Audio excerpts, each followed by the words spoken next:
Okay, thank you again for joining us. My name is Becky Liner. I'm the Executive Vice President of the James Madison Institute, and it's our pleasure to welcome you to our 2021 Stanley Marshall Day Celebration.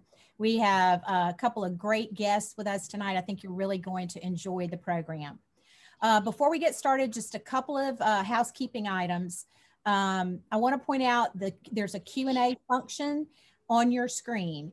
During the presentation, if you have a question for either Chairman Latvala or for Lea Marshall, if you will type your question in there, then we will do our best to get to your question during the Q&A portion. We can't promise we'll get to everybody's question, but we'll do the best we can. So without any further ado, I'd like to turn it over now to JMI's President and CEO, Dr. Bob McClure. Bob? Thank you, Becky, and thank you all for joining us tonight. It is a great privilege to be honoring Lea Marshall, or as I knew her growing up, Lea Noblin, as the Innovator of the Year. Stanley Marshall Day is near and dear to my heart. It is celebrated every year at the James Madison Institute during National School Choice Week. Stan Marshall was a mentor of mine, the founder of the James Madison Institute. In fact, I think his son John is on with us tonight. Hello, John. We're just grateful for Dr. Marshall, who, as many of you know, is president of Florida State University, was the founder of the James Madison Institute in 1987, who hired me roughly 16 years ago and was really, and was for years, a tremendous mentor to me. Dr. Marshall understood the importance of education. He understood the power of education and what it meant to individual students and to their parents and to their grandparents and to their families. And so in honor of Dr. Marshall, we put in place about 6-7 years ago, Bill, J. Stanley Marshall Day, as we call it, JSM Day. And it's been our great pleasure during National School Choice Week every year, which is the last week of January, to host Stanley Marshall Day. And we have had a number of different innovators of the year. I think one of them is also on with us tonight down in Fort Lauderdale, a wonderful warrior for education and education reform. Judy Stein is with us tonight. And so we're just so excited to get things going. I have to take a point of personal privilege. I grew up with Lea Marshall, Lea Noblin. We went to high school together, middle school and lower school together. That's not why she won the award, despite what others may think. She has just been just a great, great friend for many, many years. And then I went off to small liberal arts school in Greenville, South Carolina, and Lea must have had a crush on me because she followed a couple of years later and also attended Furman University. So shout out to the Purple Paladins. Her great husband, Adam, was a good friend of mine while at Furman University and was a fraternity brother of mine. And so it's just wonderful to have Lea be honored tonight. Lea, my wife, Julie McClure, wanted to say congratulations. Frank and Fran Shaw wanted to say congratulations. They couldn't join tonight, but we're just so excited. I've looked at the list of attendees, and I think the Marshall Noblin clan has taken over this event tonight. So we're just so excited to have you. Really, really, it's our privilege at the James Madison Institute to honor you. And so with that, I would like to turn it back over to Bill, and we'll begin the program tonight. Thank you, Bob. Yes, my name is Bill Maddox. I have the privilege of serving as the director of the J. Stanley Marshall Center for Educational Options at the James Madison Institute. And as Bob mentioned, for the last 5 or 6 years, we've been holding Stan Marshall Day during the week of National School Choice Week. It so happens that his birthday falls during this very week. And so each year we have gathered, we've honored a different educator who has been particularly innovative. And as Bob mentioned, we've honored magnet school pioneers, charter school pioneers, private and homeschool pioneers. And today we get an opportunity to celebrate a local public school teacher, Lea Marshall, who I should mention is of no relation to Stan, has a good last name just like he did. but no relation there. And you'll be hearing more about Lee's story if you don't know her and don't know of it in just a little bit. But each year, in addition to honoring the Florida Education Innovator of the Year, we also enjoy having members of the legislature take part in this event and give us a preview of coming attractions at the State House. And this year, we are honored to have with us the chairman of the House Education Committee, Representative Chris Latvala. He represents District 67 in Pinellas County, has been a member of the legislature for several years, served on the Education Appropriations Committee, chaired it, and then now this year is taking over the House Education Committee for the first time. So we are delighted to have Chairman Latvala and welcome you to the program. And I guess to kick off the night's discussion, I'd be curious to hear from you just kind of your assessment of how the state has adjusted to the enormous challenges in dealing with COVID-19 in the classroom, and kind of where you see Florida, perhaps especially in comparison to other states, and what sort of challenges you see ahead for our state when it comes to education. Well, thank you very much for having me, Bill. And first off, congratulations to Lea Marshall. I was reading up about this event, and I'm sure it'll be mentioned later, but she did some incredible things during the pandemic and was very innovative in the way that she taught her students during an unprecedented time. 1 week you're teaching in the classroom, and the next week you're teaching kids who are sitting at the kitchen table, and you're trying to adjust. But to your question, Bill, first and foremost, the governor got it right, and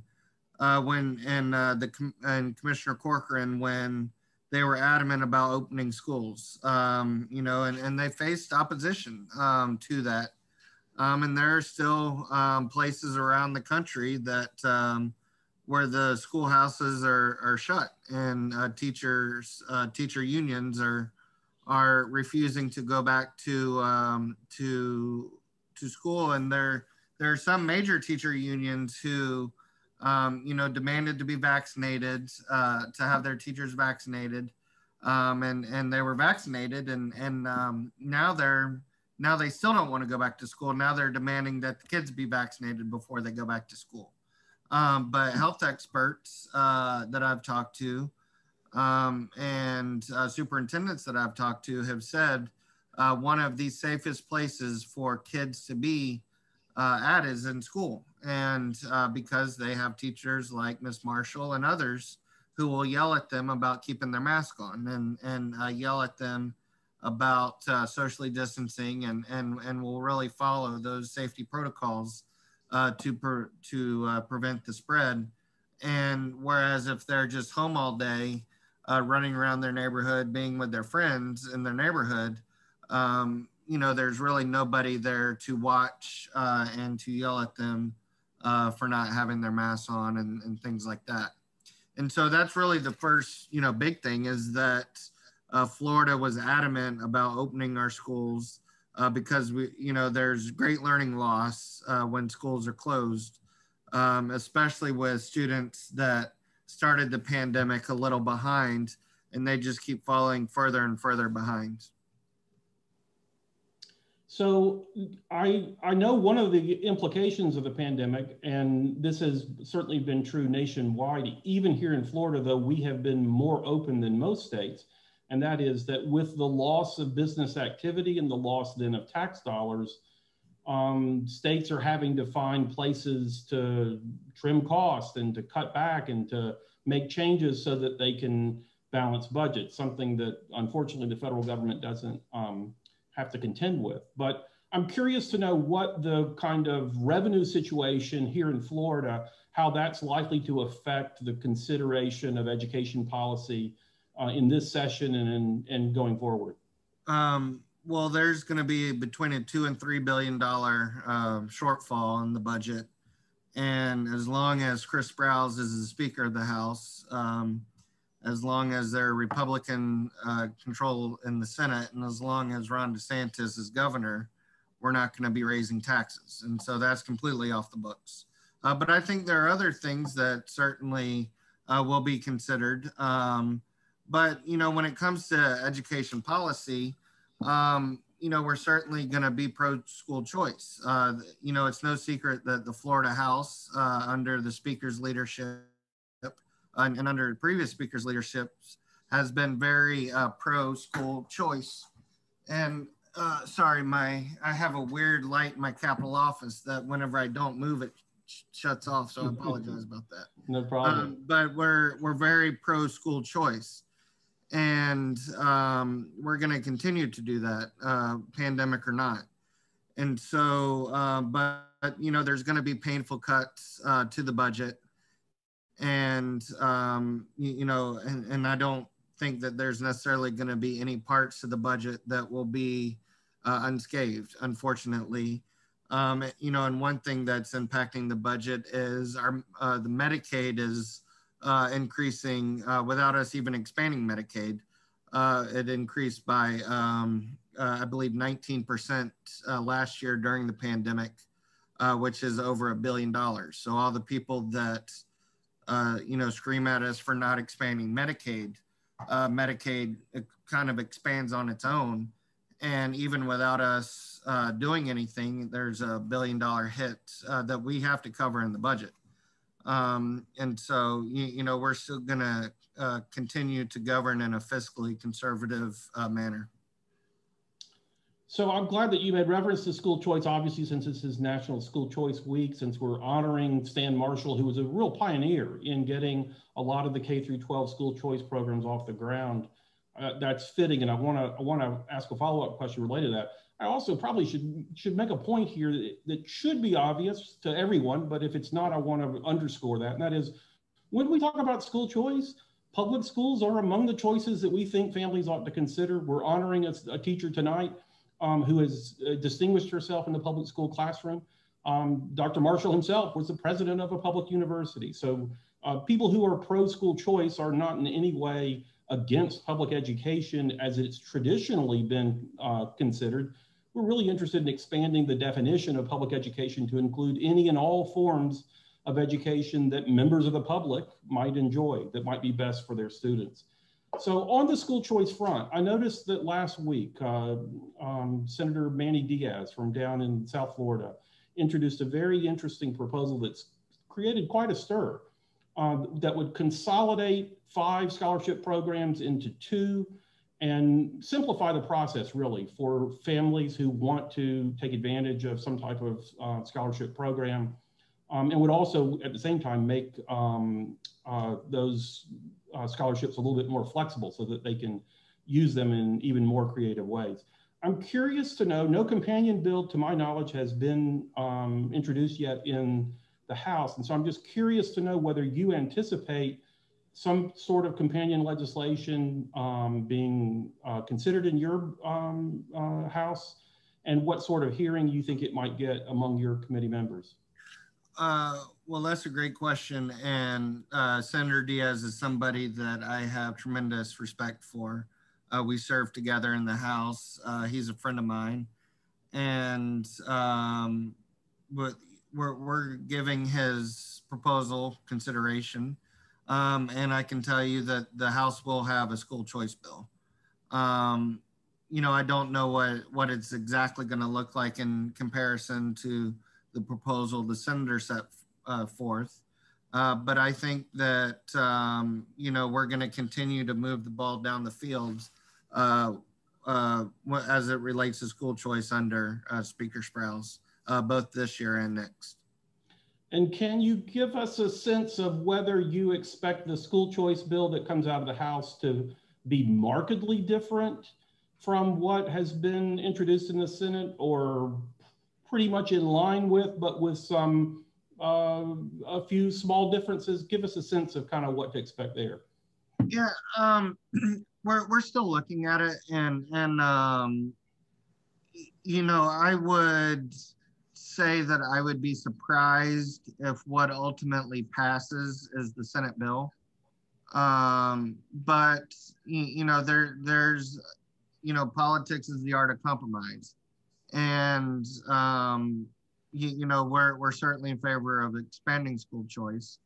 You know, so what we propose might be a little bit different, but I think at the end of the day, we're still going in the same direction. And so I don't think there's going to be tremendous differences between what the House proposes and what Senator Diaz proposes. But, you know, there might be, you know, some ideas that the House has, you know, that's a little bit different than his. I'm curious to know whether you anticipate whatever legislation comes out on this front, or perhaps other legislation for that matter, coming out of the legislature this year.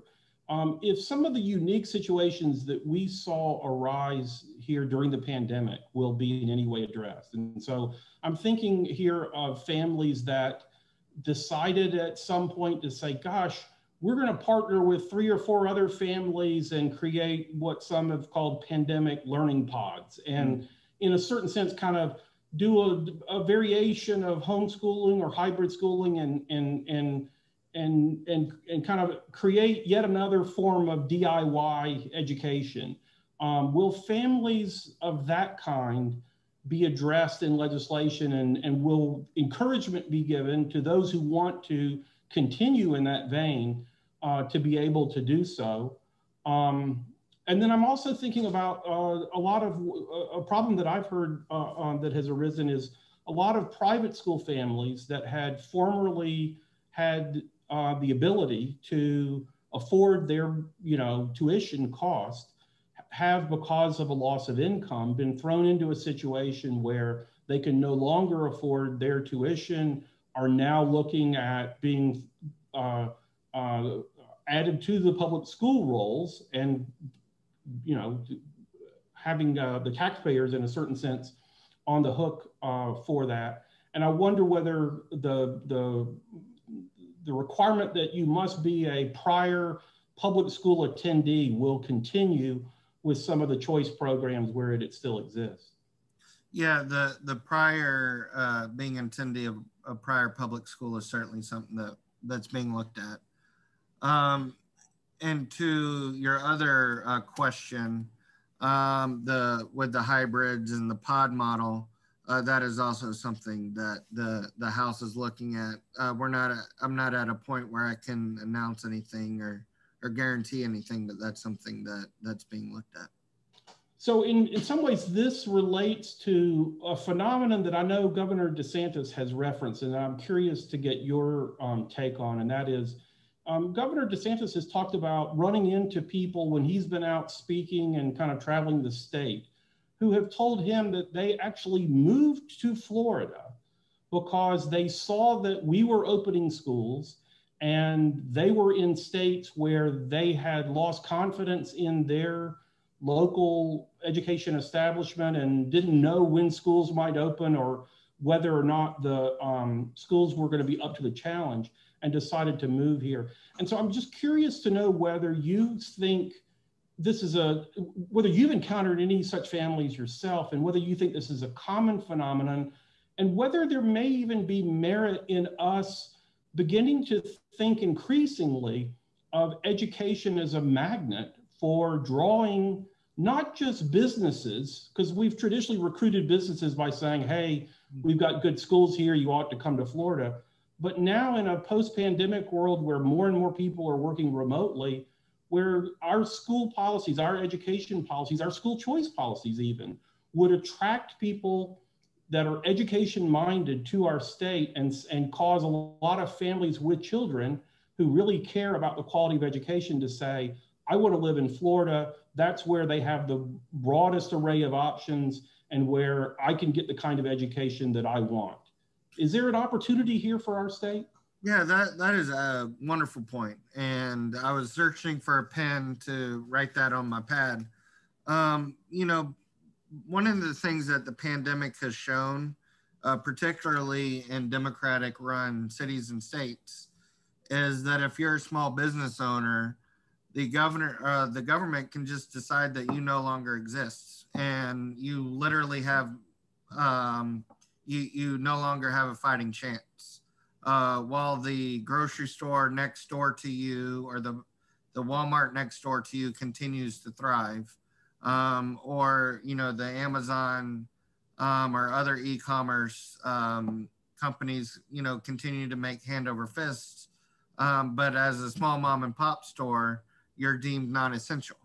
And, you know, I understand the safety aspect of the pandemic, especially right at first, but you got to get to a point where we realize that we're Americans too, and there's freedom and there's liberty. And, you know, I had COVID for 6 weeks, and 2 of those weeks I spent in the hospital. And whenever I was laying in the hospital bed, I wasn't blaming, you know, government regulations or people for, you know, not wearing masks for the reason why I was there. I was there because it's a pandemic that's affected millions of people. And it's kind of like I equated it to lottery that my number was called, and, you know, there I was. And thankfully I, you know, got better and had great doctors and nurses. But, you know, and it's the same point with education. You know, you look at these places like Chicago or New York, where these kids don't have a chance. And it's sad to see. And you know, they're prioritizing adults' comfort over kids' future. And that's, to me, is unconscionable, because, you know, we're going to get to a point where there's going to be a graduating class, you know, 8-10 years down the road, that's going to be way behind, and because of things that they've missed this year and last year, and they're not going to be able to get that time back, you know, unless they just keep allowing kids to, you know, take the grade over again. And so, you know, the whole idea of marketing Florida as an education destination, I think, is a great one. Yeah, I had a conversation a few weeks back with a friend of mine with the Florida Hispanic Chamber, and he really likes this idea and really wants to see chambers around the state take this up. And I think it's a fair point. I talk to people around the country who look at us with envy and say, boy, I wish I lived in Florida, because your public schools are doing well. You've got all these other choice options, you know, what I'd give. And so there's part of me, it's like, hey, let's market it. You mentioned a number of people with serious safety related concerns. Obviously, during the pandemic, we've seen all sorts of people very legitimately say, wow, I, for, you know, any number of reasons, don't feel comfortable doing this or doing that. I'm curious to know, with the Hope Scholarship, which I think is one of the greatest things out there that provides, for those of you who don't know, it provides students who've been the victims of bullying or physical assault or sexual harassment an opportunity to leave and go to a different public school if they wish, or to a private school of their choosing if they need to get out of a bad situation. I'm curious to know whether the eligibility for that, whether it remains a separate scholarship program or whether it gets folded into this new consolidated program. I wonder if there would be any interest in expanding the list of safety-related concerns so that families who have very legitimate concerns about virus transmission because of their own children's health, or perhaps family members that would be, whose health might be compromised, if there might be folks who have other safety-related reasons for wanting options that they don't currently have access to, whether there be openness to expanding eligibility to include a wider array. Because one of the things we see in polling again and again is that safety is quite often at the top of the list, even ahead of a lot of academic concerns for many families that want choice. So anyway, is there an interest for openness on that? Yeah, that's not something I've thought about, but that's a good idea. And you know, one of the things that we've seen during the pandemic is the decline in mental health, and suicides have gone up. And you know, including suicides with students. I've read you know, a kid as young as 9 years old has committed suicide. And one of the things that he wrote was that he missed his friends, which is, you know, absolutely heartbreaking. And, you know, and so with the advent of social media, you know, I thought I had it bad growing up in the 90s, but I couldn't, you know, I can't imagine what kids have to deal with nowadays. And that's, you know, what really caused the Hope Scholarship to come about a couple years ago that then Rep. Donalds carried. Yeah, I think expanding it to, you know, include, you know, virus concerns is definitely a worthy idea. Yeah, I've even wondered if there may even be merit in looking at concerns about protocols surrounding policing. Because I talked to some parents who on the one hand say, I don't want to send my child unless there is an officer on the premises that is armed and ready to intervene in any kind of situation. Or parents who say, I want my teachers to be armed if they feel comfortable doing so. While at the other end, I talk to other parents who are like, you know, I don't really feel comfortable sending my child to what feels more and more like a fortress, almost like a prison. I'm comfortable with a little bit looser standards when it comes to, or protocols when it comes to safety or whatnot. And there's a part of me that's like, maybe this is something that ought to be something that parents choose, you know, among other things that they have an opportunity to choose, is what kind of school they want when it comes to that safety related question. Yeah, the hardest meetings I've ever had to take as a legislator happened in the weeks after February 14th, 2018. And it was with the students at attended Marjorie Stoneman Douglas High School, but also with the parents of some of the kids that were killed or murdered. You know, and there were people that, you know, kissed their 10th grader goodbye that morning and they never saw him again.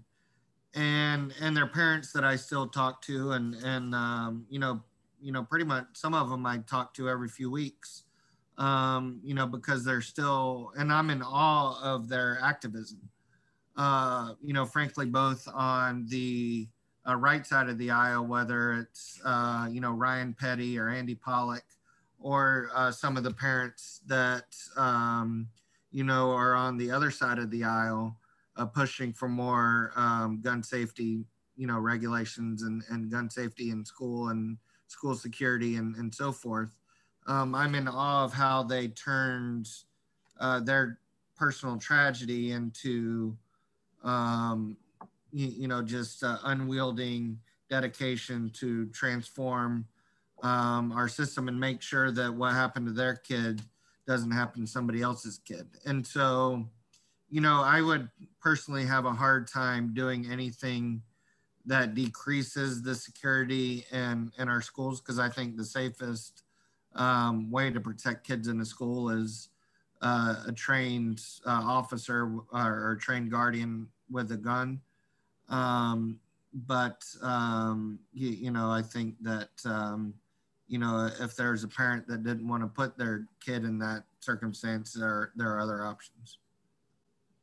Well, we're going to let you take a break for just a minute. I would invite those who are taking part in this and tuning in with questions for Chairman Latvala to please send them my way, and we can follow up with him in that way. And what I'm going to now do is turn my attention to Lea Marshall, our 2021 Education Innovator of the Year for the state of Florida. And I guess the first and most obvious question that we really need to ask here, Lea, is kind of give us a sense of how you pivoted. You're a drama teacher, Leon High School, oldest public high school, I believe, in the entire state of Florida. You're our first, by the way, first North Florida recipient of this award. We've had recipients from Central Florida, from South Florida, but you're the first from North Florida, and we're delighted to honor you. But I know that some of the pivoting that you and everyone else had to do there when the pandemic first hit was awfully challenging. And yet the stories that I heard from people that were following your Facebook feed and that I saw then written up in the Tallahassee Democrat, and then photos on the Today Show. Give us a sense of kind of what happened and what you did as soon as the pandemic shut everything down. Well, I definitely remember that day. It was March 13th. It was right before spring break. And right before we went home, our principal, who I love, Mr. Epting, got on the on the announcements, and he said, "We will be coming back after spring break." And then we left, and like an hour later, we got an email, "We will not be coming." You know, like everything was changing just that fast. And I was actually, because of that, able to, I was supposed to take my students on a trip to the state thespian festival in Tampa, and that was canceled. And so over spring break. And so I was able to go with my husband up to Kentucky, and everything just changed. It's like every 10 minutes on the news, everything changed. And so I remember just really thinking about my students and what they must be experiencing, and this idea of not knowing when we would go back. At the time, you know, we thought it'd be just a couple of weeks. And so I had them all on a wonderful app called Remind. And the funny thing is, I would send out every day, I started sending out a quote and then a challenge, a creativity challenge. So something that they could do. And several of people liked it and said, you know, please put it out for adults too. So I put it on my Facebook and Instagram. And it was just a quote of the day that really was kind of, for me, people say all the time, like, "Oh my gosh, you do all these things." I'm like, really? I do them because I need them. I needed this quote of the day as much as my students did. And I needed this creativity challenge as much as they did. But I just got great response from parents parents would do a puppet show, or a friend from high school would send in her entry into rename a musical into a pandemic theme kind of thing. So people were really, I wanted them to have an outlet at home for creativity. I wanted them to know that they could still make art, and that art is how we bring hope. You know, Twyla Tharp, the first quote I ever sent out was a Twyla Tharp quote, and it is, "Art is the way that we can leave home without leaving home." That's totally, it's close enough to Twyla's. But with them being at home, I wanted them to know this was a way that they could still explore, they could still be creative, they could still make art, and still be learning and engaged. And so I would, every day in the morning, I would send them a remind message. They said it was always the first thing that they got in the morning. I had one kid who I said, "Are you getting my remind messages?" He goes, "Miss Marshall, I hear from you more than I hear from my grandmother." So I took that as a compliment. So that's what I really started with, was just reaching out and sending them, just trying to keep that connection. I am a teacher that believes a relationship first. And if you don't, a kid doesn't care how much you know until they know how much you care. And so it was just my way of really caring for them and letting them know that even though we weren't in school, there was still, I still wanted to be connected to them. And so, and then I started, you know, and then when we went back after spring break, just via Zoom like this, I had great response to kids coming to class because they knew that I cared about them, and it wasn't just about the class itself, but it was about the relationship that we had with each other. All right, so I want to pick up on that, and I can imagine that, yeah, you're well into the school year when the pandemic hits, the relationships have been established, making that kind of pivot then with a group that already knows you, knows your style, knows all about that, would be challenging, but at least the relationships would have already been established. Give me a sense of what happened this fall when suddenly you're teaching students who may not be able to join you in the classroom, because correct me if I'm wrong, but the way your class and others in Leon County at least have been working is you're teaching a group that comes to school, but also have a Zoom connection to some who are attending remotely. So give me a sense of the challenges in establishing relationships with students that you aren't interacting with in person the way you normally would. Yeah, that was definitely, and you're right, it was so much, in some ways easier with the already established, and then we're on Zoom. Another thing that's really hard is that we're in a mask. We're in a mask because I do have about 60% of my students there in front of me and about 40% on Zoom. And so kind of trying to communicate. I find myself all the time saying things kind of under my breath. They can't see me saying that under my breath at all to them. So that's challenging in and of itself, is the mask itself with the Zoom and the room. I think one of my big things is I love improv. I love improvisational activities. I teach because I think improv is great for life.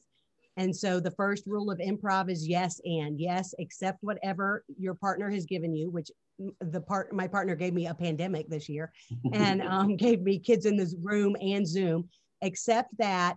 And then, and how can you add to that? So I've done a lot of activities. I took lots of classes via Zoom this summer, a lot of activities on how to do these activities on Zoom, how to, make connections with kids on Zoom. The first thing we do in every class, I do it, 6 times a day, 3 times a day now that we're on block schedule, is every kid tells me how do they feel and what do they intend for the next hour of their lives. I'm very intentional, and I want you to have an intention for the next hour of your life. Something that only you can make happen. The word intention actually means a stretch is what the root of it is. So something that would kind of stretch you a little bit. And so set a goal for that for an hour and 45 minutes right now. And so just going around and hearing all the kids, and every kid on Zoom says, how do you feel, how they're feeling and what is your intention? Whether it's, I want to learn something new, I want to have fun, I want to, and at the beginning of the year, a lot of them said, I want to meet somebody new, I want to make a friend. And so we do on Zoom, we do breakout rooms. We do a lot of breakout rooms, and the kids in the class get in the breakout rooms too, a lot of times. So we do that. We do a lot of activities that are just kind of fun game things, which is, it's hard. It's really hard on Zoom. It's hard when your Wi-Fi is not real. Everybody's done Zoom things now where somebody's Wi-Fi isn't working, and or there's a lag with it. But I think it's worth it. It's definitely slowed down our pace. But I think these kids, and I know we keep saying they're losing a year. They're gaining a lot of things. They really are gaining things with this. And I think we really have to look at some of the skill. I mean, my kids are getting incredibly good at doing a lot of computer things they never would have done before. And they're, some of them are getting really good at self-regulating and really kind of, I need to do this now, I need to do this, and that kind of thing. So I think, when we say that, even the ones that are totally digital, they're gaining some skills that they wouldn't have gotten. And we all know that anything that we, from Steel Magnolias, a play that I directed once, what doesn't kill you makes you stronger. So I do think that this is going to make them in some ways stronger, better people. We're about to do a play, a strange little play where people are in pods, and we're doing it just the safest way that we can do it. And they're going to perform in little pods outside in different places. But we're doing it on the Odyssey, because I really think this year is kind of like, I think every challenge in the Odyssey is a challenge that we face as human beings. It's a metaphor. And so I think these kids, and they're writing their own Odyssey kind of little scenes based on what Odysseus did. And the story of the Odyssey is Odysseus the same man when he gets home after 20 years? And I asked the kids, are you going to be the same after the pandemic as you were at the beginning? How do you want to be at the end? What's your goal? What's your intention that you would be at the end? Would you be a kid who now can, get all their work done by themselves without a teacher yelling at them, or keep their mask on without a teacher doing that? And so really kind of looking at what are the challenges that these kids have faced and overcome in this time period, and celebrating what they've overcome and done. And then they can use that then, I think, to help them catch up with the things that they may have not gotten. I mean, the goal of learning is not to pass a test or to be at a certain place. The goal to me is to be a certain kind of human being.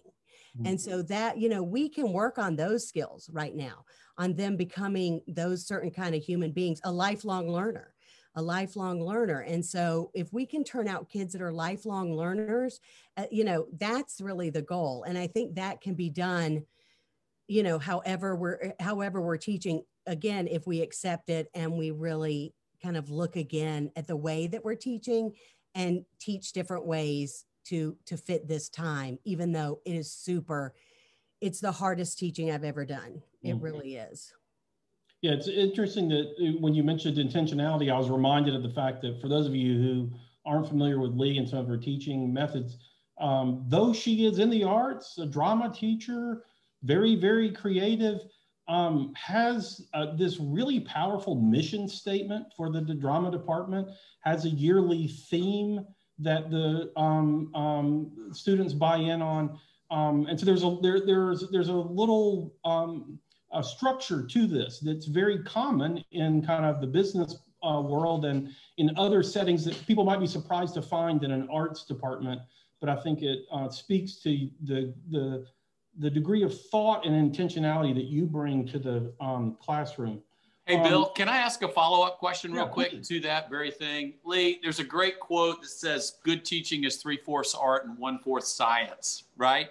And, you know, having known you back when, you know, Julie, my wife, went to high school with you, and I was a little bit ahead of you.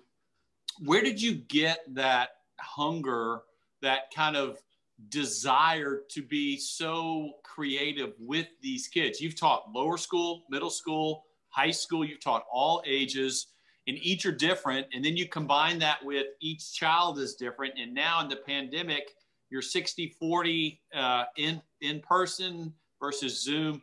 Where did you get that hunger kind of in your life growing up to become that kind of 3/4 art, 1/4 science? I had great teachers. I had some great teachers. And when I look back at the teachers that I learned the most from, it is the ones who I mean, I had teachers speak into my life and say things to me that it wasn't until years later that I went, how did they know? How did they, you know, and just would say things and I would remember them years later. And so I think I just wanted to be that kind of teacher. And again, it's a great trick. I learn more from the kids than they learn from me. I hope none of them are on this Zoom call, but I am constantly learning from them more than they learn from me. They are the kindest human beings. They are some of the bravest human beings that I will know. And it really, for me, I love, again, I'm a relationship junkie. I love telling my story and telling my stories, but I also love listening to other people's stories. And that's what teaching is. I heard somebody say one time, and it was during the pandemic, so it was really good. It's one of those days where I was just like, I just don't know if I can go teach. And I heard a podcast or somebody that said, all you have to do is get up and love your subject in front of your students. That's all you have to do today. I was like, oh, I can get up and love theater, which is about relationships and about telling stories. I can get up and love that well in front of the students today. I got that. I got that. So I just like to hear their stories, listen to them, and teach them how to listen. I like to teach them how to listen to each other. I think listening, again, it's a great improv skill. It's a skill that I tell my kids the first day, I don't care if you're a better actor when you leave this class. That'd be great. I mean, please go and get a job somewhere and make lots of money and send it back to me. What I care about, but I don't look around and see a world that needs more actors. I don't know. I see a world that needs better human beings. And I happen to think that teaching theater and theater skills is what develops really great human beings. You learn about character, and then you apply that to, let me develop my character. Let me develop, what would a good teacher do in this scene? What would a good teacher do? I have to ask myself that. What would a good teacher do in this scene? Oh, this is what they would do, kind of thing. So, you learn about character, you learn about stories, listening, empathy, communicating. How do you talk and make your team look good? That was an improv skill we were looking at today and working on. So I think I just get excited because I see them taking these, you know, these little bitty things and then changing it. They do a yes and. Whatever I've given them, they say yes to it, and then they add their stuff on top of it. And it's just, it's exciting, and I've always loved it. And everybody's always asked, like when I taught elementary school, I was like, I will never teach anything else. I love this so much. And then I taught drama in the elementary school. I'm like, I will never teach anything else. I love this so much. And, but every time another door will open and I'll walk through it into the next kind of room of my teaching career. And I'm like, I love this too. I've loved every age, and every age has its own wonder and its own difficulty. You've done an exceptional job, and that's why we want to honor you. And so I'm going to ask Becky Leiner to rejoin you there and to present officially the 2021 Florida Education Innovator of the Year Award. Becky, take it away. Lea, we are honored to present this to you. And it says 2021 J. Stanley Marshall, I can't read it. Educator, Innovator. Education Innovator of the Year. So, and my name. And your name. On behalf of the Institute. Thank you. Congratulations. Oh, it's so heavy. Yes. I'm going to put it right next to my Emmy. I don't have an Emmy. So we've got another 10 minutes or so, and we've got questions for both of our special guests. Hold it. Oh. Bob's taking pictures. I've got a question for Chairman Latvala, and then I've got one following that for Lea. Chairman, a questioner wants to know whether we are apt to see any major legislation related to higher ed in the coming session. What do you see happening? We've talked a lot about K through 12 for obvious reasons, but Stan Marshall was a university president. We would be remiss if we didn't touch on higher ed issues. What do you see happening there that might be of interest to some of our audience? Well, we're going to be very active in higher ed. You know, whether it's looking at should all all degrees cost the same, or should some professions where we need people, should they be perhaps a little bit cheaper? Should it cost the same to be an online student as an in-class student, you know, who pays for, you know, use of the library, use of the gym, you know, and some of those fees. There's also an issue on college campuses and the speaker spoke about it in November, you know, that perhaps is a free speech issue where colleges and universities are kind of saying who can speak on what and who can't. And there's some of us that have an issue with that. And, you know, another thing that he talked about in November was a grandparent scholarship, allowing especially high performing students from out of state who have a grandparent that live in Florida to come here with in-state tuition. And you talked about making Florida an education destination, and that would fit right into that model. So those are just a few of the things that we have, you know, that we're thinking about in higher ed, but there's going to be, you know, several proposals.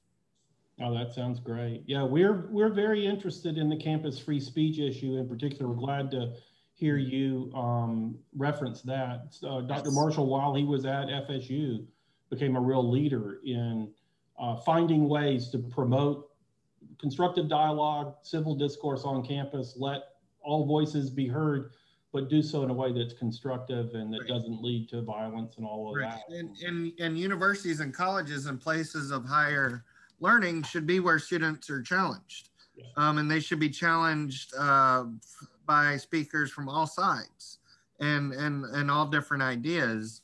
But you can't say that, you know, some people are welcome and some people aren't, and some groups can participate and some groups aren't or can't. And so, you know, you either open it up to everybody or to nobody. And we're certainly not going to open it up to nobody. So it needs to be opened up to everybody. Good.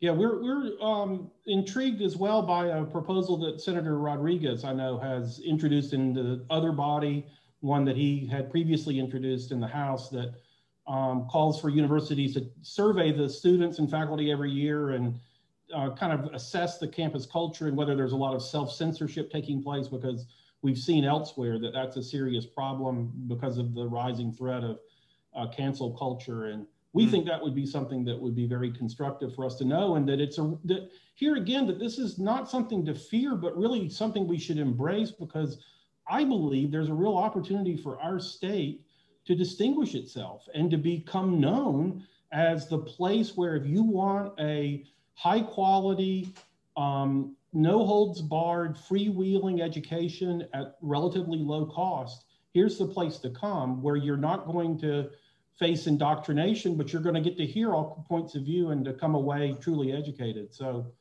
do you anticipate whether the Rodriguez bill will be one that you guys seriously consider? Or? Well, I don't want to make any announcements, but on that, I would tell you to stay tuned. All right. And, I suspect you will not be disappointed. Very good. That's really great to hear.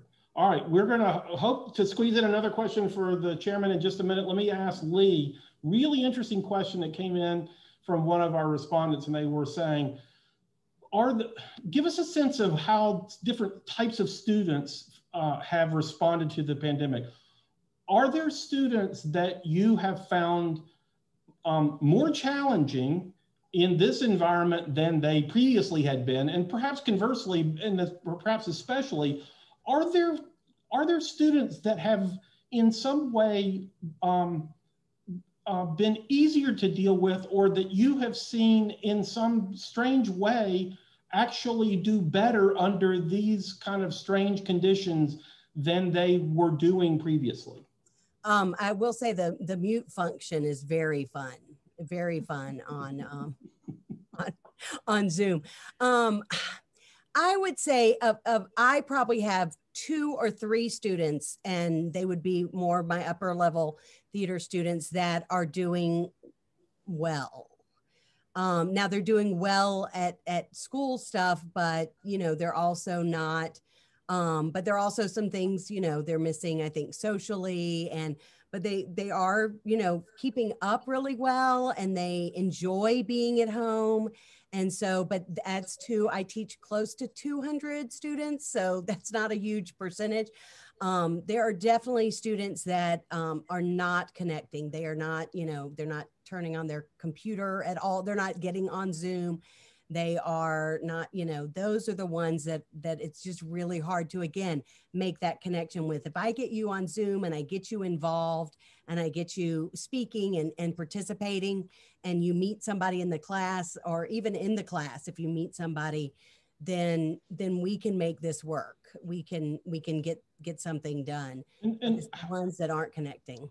And give me your sense of how well suited theater and drama is to this situation. Because when I first thought about this, I was like, oh my gosh, this must be a nightmare, because it is such a collaborative, discipline. And then you've got, wearing masks where you can't, as a performer, you can't, be as visible and stuff. It just seems to me there are some enormous challenges.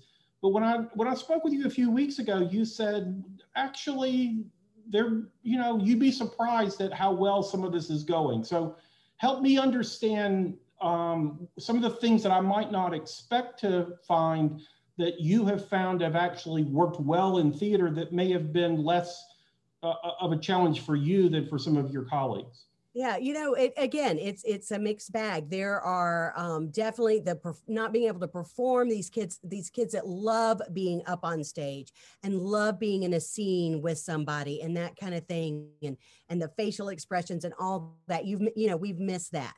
we've missed that. But there are things of theater. A good theater student, you know, again, with the improv, they are learning how to, you know, I hate the word pivot now. We've used it so many times. Pivot and unprecedented. We're not saying them again. So they're learning how to do these kinds of things. And, you know, they've learned how to film themselves, which is a great, you know, for auditioning for college or that kind of thing. We had a whole module on self-filming and self-taping. It's why I have these lovely ring lights making me look good, because I've learned these skills, and so have my students. So there are definitely things that are new that I've taught that I'll keep teaching that I haven't, you know, hadn't thought about teaching before, the self-taping and that kind of thing. So there definitely are things that I've learned that we can continue to use in the future. I think the performance opportunities and the ensemble, the building the ensemble, which we work so hard at, and trust. Theater involves a lot of trust. For you to get in front of a class and perform and put yourself out there involves a lot of trust. And it's hard to build up that trust via Zoom. But I do have kids that are doing it. I do have students that are making the effort, and we're making it work. As hard as it is, as difficult as it is. And I have to believe that there will be benefits to this at the end. That's great. Well, we are in awe of your excellence. We have watched and marveled at your knack for all sorts of creative things for many years. And when your name was nominated and we saw all the ways in which others, like the Democrat, like the Today Show, had taken notice of your work, we wanted to be sure that this year didn't pass without us honoring you. So we thank you for your work and encourage you to keep it up, because we know there are a lot of students at our county that are benefiting greatly from it, and that other teachers around the state can certainly learn from you. Chairman, we've got one last question for you that comes from someone who I think knows the heart of JMI and perhaps Stan Marshall in particular really well. As many people know, Dr. Marshall served after his time at Florida State University on the Board of Trustees at Bethune-Cookman and was a very big fan of Mary McLeod Bethune. And one of the things that we have taken note of is, of course, that a statue of Dr. Bethune will be unveiled later this year in the US Capitol to replace an old Confederate general as one of the two representatives of the state of Florida in Statuary Hall. And we're hoping to be present for that unveiling. But one of the things that we've said is we think it's a shame for school children around the state of Florida. It would be a shame if they had to travel all the way to Washington, D.C. to learn Dr. Bethune's story and to see her there in statue form. And so one of the things that we've advocated in recent years is that consideration be given to us naming a K-12 scholarship after Dr. Bethune.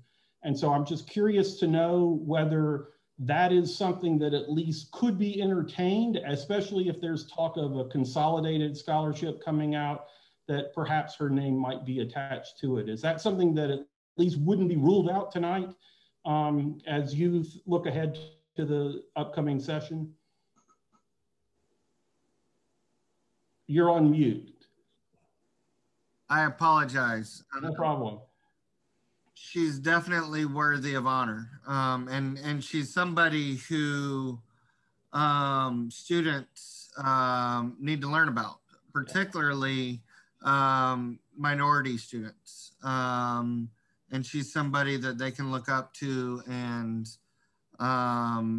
you know, try to emulate. And really everybody should try to emulate Dr. Bethune. You know, I haven't thought about a scholarship, you know, being named after her. But I will tell you, we will look at ways to honor her. And maybe, you know, also ways to, you know, teach students about her. And there are many students, you know, that need to learn about not only Dr. Bethune, but other famous Floridians, Harry and Harriet Moore, for instance, from Brevard County who were assassinated, I believe, on Christmas Day in the early 1950s. Yeah. And their murder was never solved, and they were NAACP leaders who worked with people like Dr. Martin Luther King and others, and they were, you know, like the Florida, you know, version of him, and their murder was never solved. And other people like that we need to bring more attention to and more honor to.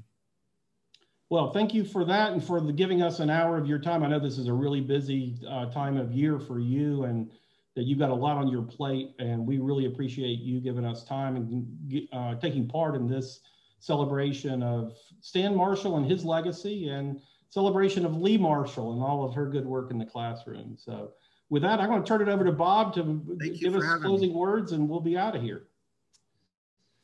First of all, Chairman, thanks again for your leadership and all you do with education. Florida has really become kind of first among the 50 states in terms of what we do with education. And so we're grateful for your leadership at the state level and for what you've done for years. And I know what we'll be doing going forward. So thank you again. As Bill said, I know this is a very busy time. It's a committee week. Thanks for joining us tonight. And thank you for your leadership on education. We're really grateful. We talk a lot about the Florida story when it comes to education to our other state friends and to our national friends in Washington. So thank you again for what you do. Thank you, and congratulations, Lea. Thank you. And Lea, I want to thank you. You are truly what makes education so special and so critically important to families, not only here in Leon County, but as a role model for other teachers across the state and really, truly, as Bill's pointed out, across the country. And so, you know, we can put all the policies in place that we want, but none of that matters if the classroom isn't where it needs to be. And your creativity, your love for your students, your just tremendous energy and passion for what you do. You deserve the Innovator of the Year, and we're just grateful that you were willing to be a part of the evening. And as a point of personal privilege, a great friend to Julie and me and to so many on this call tonight. So thank you again and congratulations. Thank y'all. Thank you so much. Thanks to everyone for joining us tonight. And we'll look forward to seeing you again next year for Stanley Marshall Day. Thank you.